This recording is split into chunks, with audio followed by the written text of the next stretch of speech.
Yo, Big Kish back up in here. There's a YouTuber who goes by the name of Light Walker, a great channel, by the way, who just made a video about why Kendrick Lamar waited to diss Drake. And I think it's going to be dope. You know what I'm saying? I skimmed through it. You know what I'm saying? And I think y'all going to like it. Before we get into that, y'all make sure y'all please go pick up a copy of Street Dad, Geek Dad, Avoiding the Manufactured Mindset, written by me, Big Kish. The link will be in the description for purchase, along with the Discord and some merch. I appreciate y'all's support so much. I want to thank all the members, thank all the subscribers. We just hit 70K, and I appreciate y'all a whole lot. I'm gonna keep working. I'm gonna keep putting my foot on the gas. Keep putting the foot on the gas. But yeah, let's get it. Y'all know I like holding y'all. Without further ado, let's get it. With the new Clips album on the way, with a confirmed Kendrick feature now attached, Pusha T continued to detail the behind-the-scenes shenanigans that took place in a recent interview with GQ. Def Jam, who is under UMG, was pleased with the Clips album, but feared that the optics of having Kendrick and Pusha, two people who beefed with Drake, on the same song would look bad. They wanted to in fear of the optics.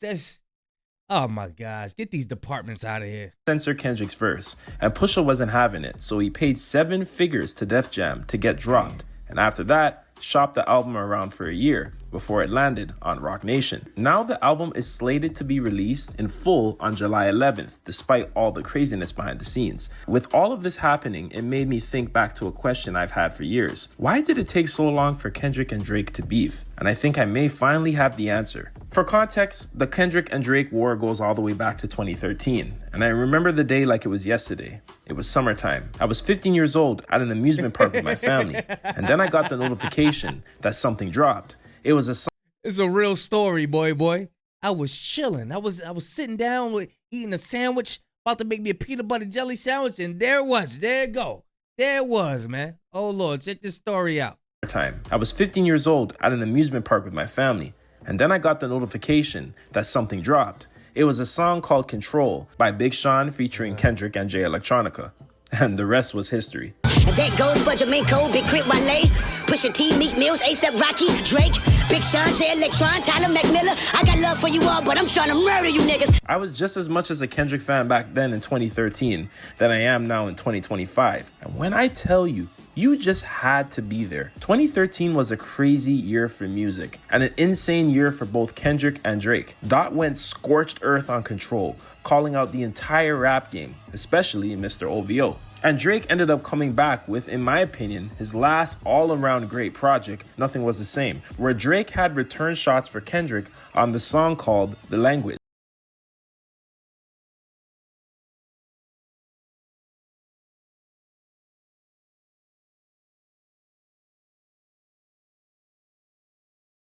You got that right.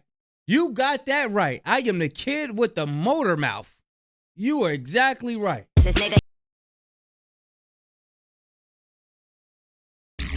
Dot would respond later in 2013 during a BET cypher where he again went scorched earth on Drake. Yeah, and nothing been the same since they dropped Control and tucked the sensitive rapper back in his pajama clothes. And this is how the subliminal war pretty much went for the next decade. Both men would take shots on their respected albums, features, and other deep cuts. And while all this was happening, I always wondered to myself, why is it taking so long for the two of them to just beef already? Fast forward to 2024, and after years of sneak disses from both parties, Kendrick decided to jump fully in the ring first by dropping Like That, which baited both Drake and Cole into the rap feud, and we all know exactly how that ended. Motherfuck the big three, nigga, it's just big me, nigga.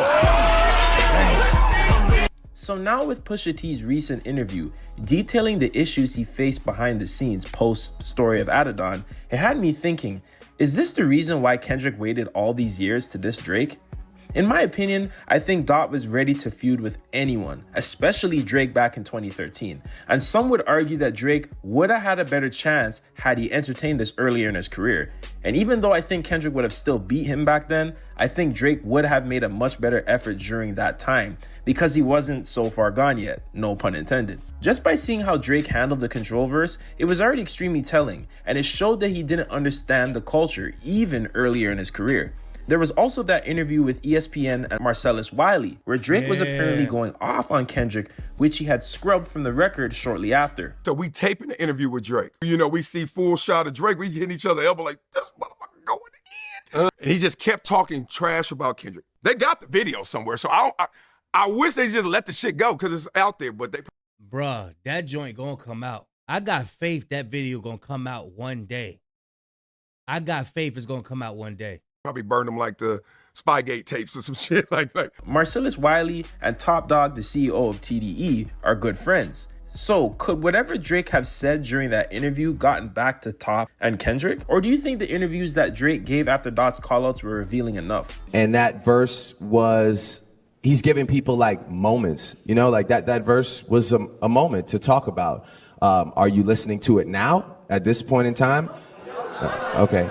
I almost wish he had come in there on that shit because I kind of lost like a little respect for the sentiment of the verse. Where is Drake at with Control? I'm probably like as done as like the rest of the world is with that record. Like I think it came and it went, you know what I mean? And not to discredit it. You are trying to discredit him. Like you got this, oh, I'm an OG, I'm the big dog, and Little Kendrick, yeah, he's he's just a fly-by-night guy. And bro, you corny, bro. You corny.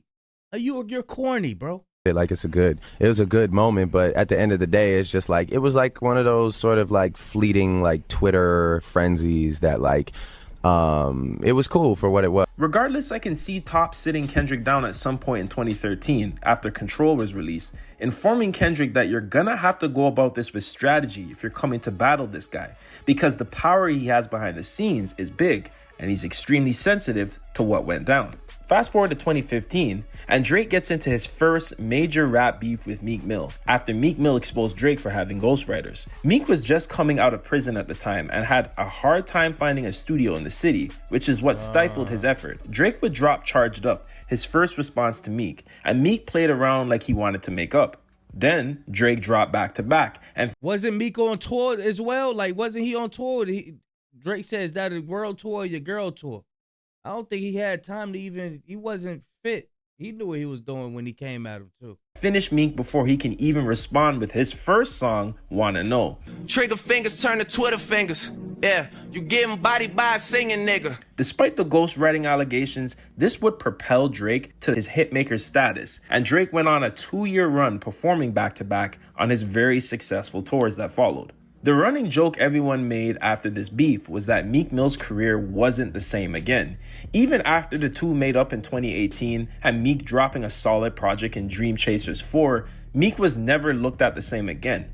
Could this possibly be due to behind-the-scenes plays made by Drake to stifle Meek's career? And please remember, guys, this is alleged. Drake always had power behind the scenes, and seeing how he even referenced that him and Lucien were Kobe and Shaq, it isn't a stretch to say that he used his privileges behind the scenes when he thought it was justified. I also always thought that Drake beefed with both Meek and Pusha T just to avoid beefing Kendrick, as the two were sneak dissing during this entire time as well. We now get to 2018, where Pusha T and Drake finally collide after years of subbing back and forth. Pusha T would release his 2018 album Daytona, produced by Kanye West, where he would drop the song Infrared, a Drake and Lil Wayne diss. How could you ever right these wrongs when you don't even write your songs? Drake would waste no time and respond with Duppy Freestyle, a pretty decent response, but this was nothing compared to what was coming. Pusha T would drop the bomb, The Story of Adidon. The track reuses the instrumental from Jay-Z's The Story of OJ, which was produced by No ID and sampled For Women by Nina Simone. Confused, always felt you weren't black enough. Afraid to grow it cause your fro wouldn't nap enough. Its lyrics target Drake revealing the existence of his secret child, Adonis, and accusing him of hiding his son from the public while exploiting black culture and for commercial gain. Pusha T also made allegations about Drake's producer 40 and his health conditions. The song was released on SoundCloud, most likely to avoid clearance issues and other legalities. The Story of Adidon was met with widespread acclaim from music critics, many of whom praised Pusha T's lyricism and fearlessness. Complex called the first verse the best rap verse of 2018, which other publications called it the most devastating blow in the ongoing feud between the two rappers. In 2024, Billboard named it as the second most scathing. I wonder how Meek Mill felt after after the Story of Adidon. I know he was like, hip-hop disc of all time. The cover art for the track, featuring a controversial image of Drake in blackface, added to its shock value and public debate.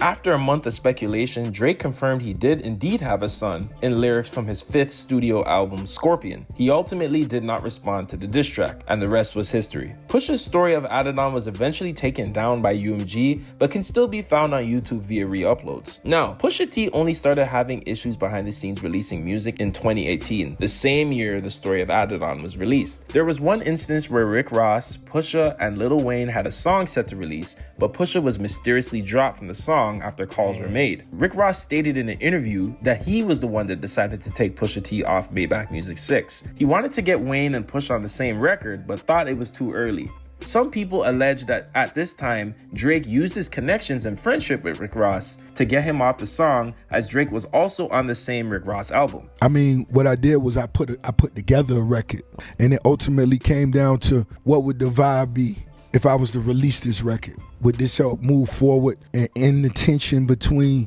these two, young icons? Because ultimately, that's what I want to see. Another example was during Pop Smoke's posthumous album, which was under Republic Records. There was a Pusha T verse on one of the songs, but then it was suddenly taken off. The label eventually threatened to not release the album in its entirety just because Pusha was on the song. Young Thug even made an Instagram story about this issue, thinking that it was a full-on diss track. Remember, Thug is a good friend of Drake, and even the wording of his story seems like Thug himself knows of the power that Drake has behind the scenes, which is probably why he did not want to risk losing his friend and making an enemy out of him. A lot of these rappers out here, they scared to go against Drake because they know the power that he had behind the scenes. That's why a lot of people be glazing him, and a lot of these podcasters think that they're going to get an interview from him. No, we still on your side. All Drake got to do is make a song for the women, man. We still here for him. We still here for. We just want that interview. Yeah, we know you. We see you, Ninja. We see you. Now, industry people talk behind the scenes. So while Dot was recharging during the early 2020s, I believe he knew exactly all the issues Pusha T faced post his battle with Drake. Kendrick must have known that if he was eventually going to clash with Drake, he would need to be extremely strategic, given how he is allegedly act behind the scenes. At the start of 2020, Kendrick and Dave Free started PG Lang, their own multimedia company. And after the release of Mr. Morale in 2022, Kendrick and Dave Free would leave TDE. At the time, many people speculated this could be due to Kendrick is the epitome of rags to riches. That's the story. Like, that's the story. You know what I'm saying? You ain't gonna have no dirt on somebody who really came from that life that you're portraying.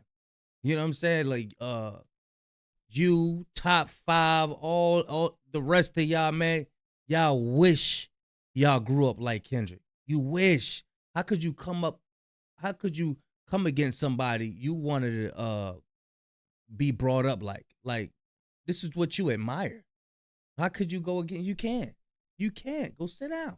Ongoing issues between Kendrick and Top. But little did we know this was a small chess move in a grander game of war. Did Kendrick wait to complete his contract with TDE before deciding to engage with Drake? Given the information we know and things we don't know, Kendrick could have thought going out on his own would be better than doing it under TDE, which would put his label and label mates in the fire as well. Seeing how he strategized so well during the battle, is it a stretch to say he strategized this whole thing as well? The first clip in the Not Like Us music video is of a courthouse. So does this insinuate that Kendrick always had a feeling that Drake would take it to court? In Euphoria, we heard Kendrick mention that Drake sent a cease and desist for Like That. Metro Boomin would confirm himself during the beef. A cease and desist is for hoes. Can't listen to lies that come out of your mouth. It was also mentioned in the docket filings for Drake's defamation lawsuit that Drake wanted to get Not Like Us originally censored upon release. And it seems that when UMG did not comply, Drake would take drastic measures which would lead to the lawsuit against them. Kendrick Lamar's diss tracks against Drake in 2024, including Not Like Us, were released under his own name through Interscope Records, rather than through PG Lang, his creative company.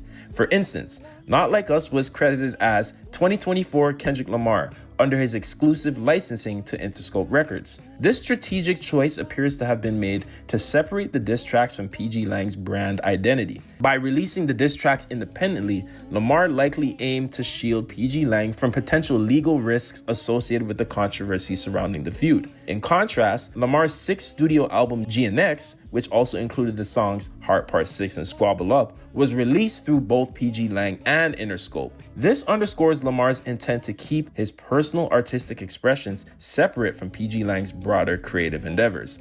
Therefore, while PG Lang was involved in the release of GNX, the diss tracks aimed at Drake were deliberately released under his own name via Interscope Records to maintain a clear distinction between his personal artistic statements and PG Lang's brand.